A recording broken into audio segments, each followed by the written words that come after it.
यदि भगवान है तो कोई गरीब क्यों है, कोई भूखा क्यों है, कोई परेशान क्यों है, कोई रोता क्यों है? यदि भगवान है तो कोई भूखा क्यों है? अच्छा ये बताओ, भगवान ने ही तो तुम्हें ये स्वस्थ शरीर दिया है और पांव दिए हैं, हाथ दिए हैं, बना दिया ना तुम्हें कमा के खाने लायक। अब तुम कमा के खाने लायक हो फिर भी भूखों मरो तो इसमें भगवान का दोष है कि तुम्हारी अकर्मण्यता है। अरे तुम काम करते तो भूखों काहे मरते? बोलो, हर जगह भगवान दोषी है क्या? भगवान थोड़ी किसी को भूखा मार रहे हैं। भगवान ने तो कमा के खाने की आपको ताकत दे रखी है। पांव दिए हैं, हाथ दिए हैं। टाटा, बिड़ला, अडानी, अंबानी, अंबानी के पास भी दो ही हाथ हैं, आपके पास भी दो हाथ हैं। उसके पास भी इतना बड़ा दिमाग है, आपके पास भी उतना ही बड़ा दिमाग है। उसकी भी किडनी उतनी है जितनी आपकी है। उसके शरीर में भी लगभग उतना खून है जितना आपके में है। क्या ज्यादा दिया ईश्वर ने? उसने मेहनत की, उसने दिमाग लगाया, तो आज उसके पास सबसे ज्यादा पैसा है। तो ईश्वर ने तो आप सबको सब कुछ दे रखा है। आप अपने मन का, इंद्रियों का, अपने बुद्धि का सदुपयोग करो तो कोई गरीब नहीं होगा। कमाओ ना। किसने हाथ पकड़ा है? अंबानी तो नहीं कहते कि मैं गरीब हूं, मेरे पास खाने को नहीं है। वो मेहनत करते हैं, आप करो ना मेहनत। और भगवान को गालियां देने से क्या होगा? भगवान को कोसने से क्या होगा? अरे भगवान होते तो कोई गरीब क्यों होता? अरे भगवान है, सब तो दिया तुम्हें। देखने को आंख दी, सुनने को कान दिया, चलने को पांव दिया। ये कोई तुम्हारे बाप ने थोड़ी दिया है। क्यों? तुम्हारे पांव तुम्हारे बाप ने दिए हैं क्या? तुम्हारी आंख तुम्हारे बाप ने दी है क्या? सब कुछ भगवान ने तो दे रखा है। अब फिर भी तुम भूखों मरो तो इसमें भगवान का क्या दोष है? तुम करते क्यों नहीं हो काम? इसलिए हर चीज के दोषी भगवान नहीं होते। आज का इंसान अपना दोष नहीं मानता कुछ। वो अपने ऊपर नहीं लेता कि जी मैं भी तो निकम्मा हूं। आजकल के लोग करते धरते कुछ नहीं है और चाहते इतना सारा है। हमारे पास, हम धन्ना सेठ हो जाएं, पैसा हो जाए। अरे पैसा हो जाएगा, मेहनत करते हो क्या? मेहनत करने की क्षमता है? पसीना बहा सकते हो? तप सकते हो क्या? जो तप रहे हैं, जो मेहनत कर रहे हैं, वो आज सुखी हैं। वो नहीं रो रहे हैं कि हम गरीब हैं। जो मेहनत करेगा वो गरीबी की छाती चीरता हुआ आगे बढ़े। और जो मेहनत नहीं करेगा, अब तुम दिन भर तो क्रिकेट देखते हो 5 घंटा, दिन भर तो तुम मूवियां देखते हो, खटिया तोड़ते हो, कमाते धमाते बाप के टुकड़ों पे पलते हो। पापा जरा मोबाइल दिला दो, पापा जरा गाड़ी दिला दो, पापा जरा ये। अरे जिस उम्र में बच्चे अपने बाप के टुकड़ों पर पल रहे हैं, उस उम्र में ये अनिरुद्धाचार्य वृद्ध माओ की सेवा कर रहा है। तुम्हारी तरह हम भी आराम करते, तुम्हारी तरह हम भी आराम फरमाते रहते, तो हम भी तुम्हारी तरह बाप के टुकड़ों पे पलते होते। क्यों? मेहनत करोगे तो सब कुछ आएगा। मेहनत नहीं करोगे तो केवल रोना हाथ लगेगा तुम्हारे। भाग्य, कुछ लोग रोते हमारे तो भाग्य में ही नहीं है, हमारे तो भाग्य। अरे भैया, भाग्य में सब कुछ होता है। भाग्य तक पहुंचने के लिए क्या तुमने मेहनत करी? की ही नहीं। मेहनत करो, पसीना बहाओ। तुम्हें तो बस आराम चाहिए। हमारी 33 साल की आयु है। हमारी उम्र के लड़के देख लो, बाजार में शराब पी रहे हैं, बाप से कह रहे हैं पापा जरा मोबाइल दिला दो, पापा जरा गाड़ी दिला दो। बाप के टुकड़ों पे पल रहे हैं। हम भी तुम्हारी तरह बाप के टुकड़ों पे पलते तो हम भी तुम्हारी तरह होते। बाप के टुकड़ों पर ना पलो। युवा हो, पढ़े लिखे हो, सेल्फ डिपेंड बनो, मेहनत करो। और गरीबी का रोना मत रो, भूखमरी का रोना मत रो। मेहनत करने वाला कभी कहीं दुखी नहीं रह सकता। पसीना बहाने वाला, क्या आप पसीना बहाने को तैयार हैं? परंतु पसीना बहाने का भी एक फंडा है। सही दिशा में बहाया गया पसीना सार्थक होगा। आप गलत दिशा में पसीना बहाओ तो बहाते रहो, कोई अर्थ ना निकलेगा। पसीना भी कहां बहना चाहिए? सही दिशा में। आप पानी में लाठियां पीटो तो पसीना तो बहेगा, मेहनत तो होगी, एनर्जी तो वेस्ट होगी, पर उसका परिणाम कुछ ना आएगा। सही दिशा की ओर बढ़ो, सही लक्ष्य की ओर बढ़ो, सही प्लानिंग के साथ चलो, तब जाके परिणाम मिलेगा, गंतव्य तक पहुंचोगे, आपको मंजिल मिलेगी, मुकाम मिलेगा, सफलता मिलेगी, कामयाबी आपके कदम चूमेगी।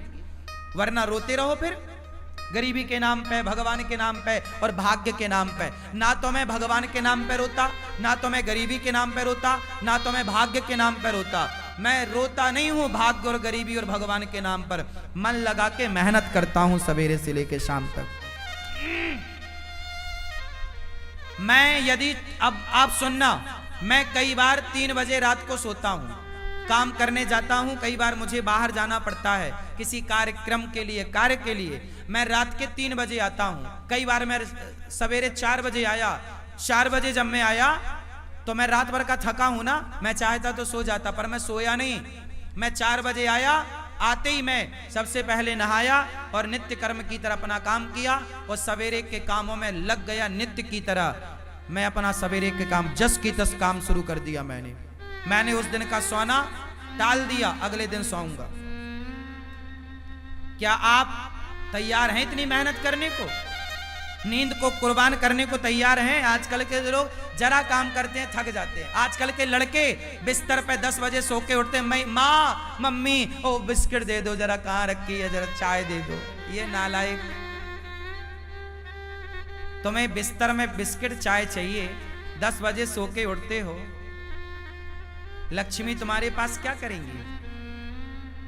लक्ष्मी माता वहां नहीं होती जहां आलस्य होता है। याद रखिएगा, लक्ष्मी हमेशा उनके साथ होती है जो मेहनत करना जानते हैं। मेहनत करने वाले के साथ लक्ष्मी होती है, आलसी के पास कभी लक्ष्मी नहीं होती। आलसी के पास कभी भी लक्ष्मी नहीं होती। मेहनत करो, पसीना बहाओ, कामयाबी के पीछे मत भागो, कामयाबी तुम्हारे पीछे भागेगी। तुम्हारी मेहनत तुम्हारी तस्वीर तकदीर दोनों बदलेगी। मेहनत कौन है? लता जी इतना बढ़िया गाती थी, बताओ लता जी जैसा कौन दूसरा आया? क्योंकि लता जी जैसी मेहनत किसने की? उनके जैसा रियाज किसने किया? हर चीज को मेहनत चाहिए, हर काम को मेहनत चाहिए। बिजनेस करना है तो व्यापार किससे चलेगा? व्यवहार से चलेगा, प्लान से चलेगा, दिमाग से चलेगा। है नहीं दिमाग, प्लानिंग है नहीं, तो कैसे चलेगा? मेहनत करना नहीं है। आज के लड़के 9 बजे सो के उठते हैं, जबकि तुम्हारा बाप जाके 8 बजे दुकान में बैठ जाता है। 8 बजे तो उसका ऑफिस खुल जाता है। अब जो आज के लड़के 10 बजे जागते हैं, वो ऑफिस कब खोलेंगे? तुम्हारा बाप मेहनत करता था तो इतनी संपत्ति बना लिया, तुम अपने बाप की तरह भी ना बना पाओगे। बाप के टुकड़ों पे पलते पलते रहोगे, क्योंकि मेहनत नहीं है ना। और मेहनत होगी तो बाप से ज्यादा भी कमा लोगे। बात सही है? हाँ, मेरा सिद्धांत अलग है। मैं ये चाहता हूं आज का युवा 2020 होता है, लड़के नौजवान सारे मैच देखते हैं। मैंने एक दिन मैच नहीं देखा। मैं क्यों देखूं? पागल हूं क्या अपना टाइम वेस्ट करूं? पागल तुम हो जो अपना समय बर्बाद कर रहे हो। जो अपना समय बर्बाद करे उससे बड़ा मूर्ख कोई नहीं। सबसे बड़ा मूर्ख कौन? उत्तर दो। सबसे बड़ा मूर्ख कौन? जोर से। जो अपना गोल्डन टाइम, जो अपना समय बर्बाद करेगा, वो सबसे बड़ा मूर्ख है। और आज के बच्चे मूवियां देखने में, क्रिकेट देखने में समय इनका सार्थक जा रहा है कि बर्बाद? चाहे पाकिस्तान जीते क्रिकेट में, चाहे श्रीलंका जीता क्रिकेट में, तुम्हें क्या मिला? अरे चलो, भारत का मैच है, कभी एक आध देख लिया, चलो हमारा भारत जीत गया, चलो खुशियां मना ली, एक आध देख लिया। ये थोड़ी कि दिन रात तो मैच ही देखो। ये क्या भाई? जिस समय में आज के बच्चों को कामयाब हो जाना चाहिए, उस समय ये चौका छक्के में तालियां बजाने में लगे हुए हैं। ये उम्र तुम्हारे सफल होने की है, ये उम्र तुम्हारे कामयाब होने की है।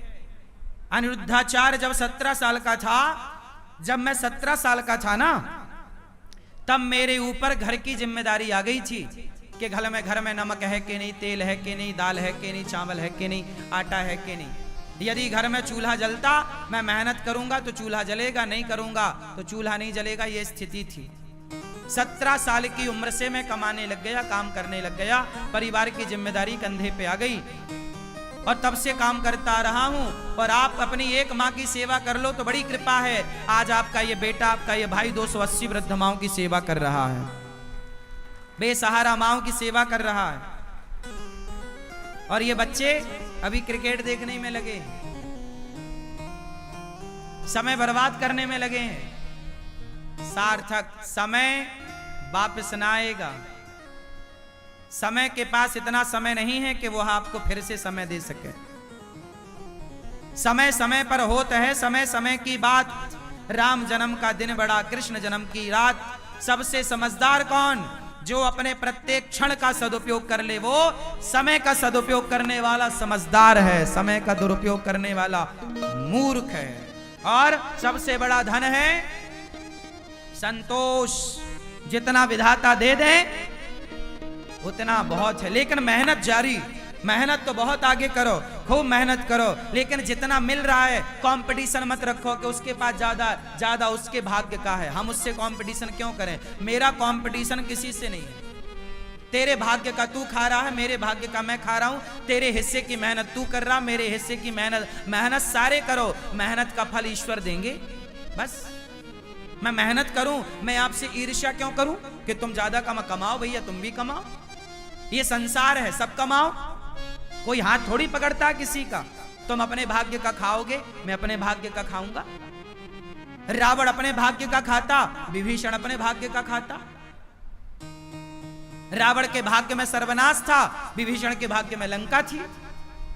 तो भाग्य का कहीं ना जाएगा, लेकिन मेहनत करो।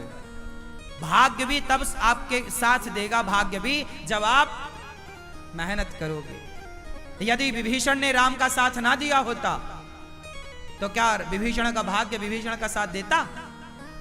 इसलिए बिल्कुल पक्की बात है कि आपको सफल होना है, भाग्य के भरोसे रहना नहीं है, पर काम करना, मेहनत करना। खूब डट के मेहनत करो, तपाओ अपने आप को, काम की भट्टी में डाल दो अपने आप को, तपते रहो, सीखते रहो। हर दिन कुछ नया सीखो, हर दिन कुछ नया एक्सपेरिमेंट करो, हर दिन कुछ नया सोचो, हर दिन एक नए विचार के साथ जागो, हर दिन एक नई एनर्जी के साथ खड़े हो, हर दिन एक नया इतिहास लिखने के लिए तैयार रहो। क्यों मेरी मां? आराम नहीं। आज के नौजवान बच्चों की तरह मैं सोता नहीं, आजकल के नौजवान बच्चों की तरह मैं फूहड़बाजी नहीं करता, आजकल के नौजवान बच्चों की तरह मैं पिज्जा बर्गर खाता नहीं, आजकल के बच्चों की तरह मैं विचारधारा नहीं रखता, आजकल के बच्चों की तरह मैं सोचता भी नहीं। तुम जो सोचते हो ना, ऐसी सोच को तो मैं लात मारता हूं। तुम्हारी सोच घटिया है, बढ़िया सोचो, बढ़िया लोगों की संगत। कैकई माता ने, भरत जैसी माँ है, भरत की माँ है कैकई, राम ने दूध पिया है माता कैकई का, लेकिन कैकई की बुद्धि भ्रष्ट हो गई मंथरा की संगति से। जितनी बढ़िया संगति होगी आपकी, उतनी ज्यादा कीमत होगी आपकी। दुर्योधन ने शकुनी संगत करी, शकुनी की, और अर्जुन ने कृष्ण की संगति करी। मायने रखती है संगति कि आपके जीवन में आपका सलाहकार कौन है, आप संगति किसकी करते हैं। जितनी बढ़िया संगति होगी, आप उतना बढ़िया इतिहास लिखेंगे। गलत लोगों की संगति मिल गई। आजकल के नौजवान बच्चों की संगति ही तो गलत है, इनको सलाह देने वाले ही दो कौड़ी के हैं, इनको सलाह ही गलत मिल रही है, संगति गलत है, तो इनकी सोच कितनी बढ़िया होगी। आजकल का नौजवान क्या सोचता है? आजकल के नौजवान को 99 नहीं, 99 पॉइंट, फिर 99.99% लोग क्या सोचते हैं? आज के नौजवान बच्चों की सोच बोल रहा हूं। आजकल के बच्चों को क्या चाहिए? केवल मोबाइल बड़ा मिल जाए, बड़ी गाड़ी मिल जाए, ऐशो आराम मिल जाए और क्लबों में घूमने का मौका, बाप पैसा दे दे तो वो क्लबों में जाके रहे, पराई लड़की के संग नाचे, उसे आज ये चाहिए। आजकल के लड़कों को क्या चाहिए? फ्रीडम चाहिए। फ्रीडम में क्या? बढ़िया मोबाइल, बढ़िया लैपटॉप, बढ़िया गाड़ी, बढ़िया व्यवस्था, 5 स्टार होटल, बढ़िया एक लड़की चाहिए, उसके संग वो घूमेगा, लिवन में रहेगा, बस। इससे ज्यादा आज के ये लड़के सोचते क्या? इनकी बुद्धि में केवल सुरा है और सुंदरी है। हाँ या ना? सुरा मतलब शराब, सुंदरी मतलब स्त्री। इससे ऊपर का ये आज के नौजवान लड़का लड़की सोच भी नहीं पाते। हाँ या ना? 99.99 लोग ऐसे हैं मेरी माँ, केवल इतना ही सोचते, इससे ज्यादा नहीं सोचते। इससे आगे का वो सोचते ही नहीं कि मैं देश के काम भी आ सकता हूं, मैं कामयाब होऊंगा तो समाज को कुछ दे सकता हूं, मैं कामयाब होऊंगा तो राष्ट्र की सेवा कर सकता हूं। ये विचार ही नहीं है उनका। उनका तो बस खाओ पियो मौज करो। क्या है? यही है। तो आजकल के नौजवान तो 2 चीजों में उलझ गए, सुरा और सुंदरी। सुरा और तीसरा क्या है? ऐसे लड़कों की मैं संगति नहीं करता, ऐसे लोगों की संगति से नाश करूंगा क्या? तुम्हारी सोच, तुम अपने विचार अपने पास रखो। सबसे विचार नहीं लेना चाहिए, सबसे सलाह नहीं लेना चाहिए। कैकेयी माता ने मंथरा से ली, क्या हुआ? दुर्योधन ने शकुनी से सलाह ली, क्या हुआ? आप भी गलत व्यक्ति। इसलिए हमारे यहाँ गुरु होते हैं। क्या होते हैं? गुरु जी होते हैं। गुरुजन श्रेष्ठ विचार, श्रेष्ठ संस्कार, अच्छा ज्ञान, अच्छी बातें आपके। हमारे यहाँ कभी भी राजा को जीतने की बात नहीं कही गई। हमारे यहाँ सदा दूसरों को मत जीतो, अपने आप को जीतने की बात कही गई है।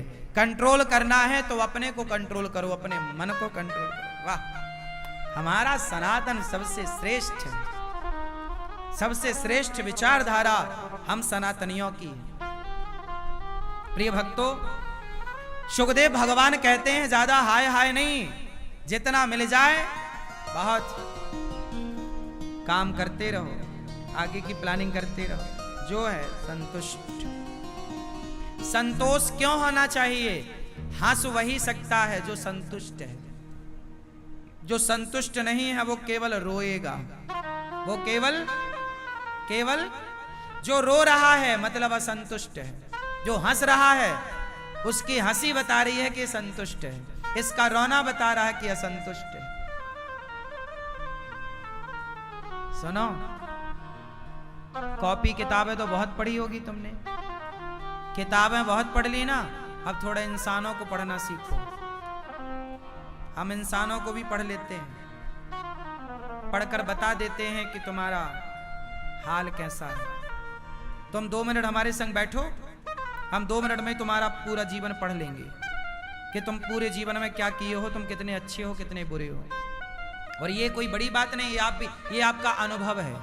जब आप बहुत अनुभवी हो जाएंगे ना, तो कॉपी किताबें बहुत पढ़ लिए, थोड़ा इंसानों को पढ़ना सीखिए, थोड़ा पत्नी के भाव को पढ़ना सीखिए, थोड़ा पति की भावनाओं को पढ़ना सीखिए, थोड़ा बच्चों के भावों को पढ़ना सीखिए, थोड़ा माँ के भाव को पढ़ना सीखिए, थोड़ा पिता के विचारों को पढ़ना सीखिए, थोड़ा गुरु को पढ़ना सीखिए। किताबें ही पढ़ते रहोगे क्या?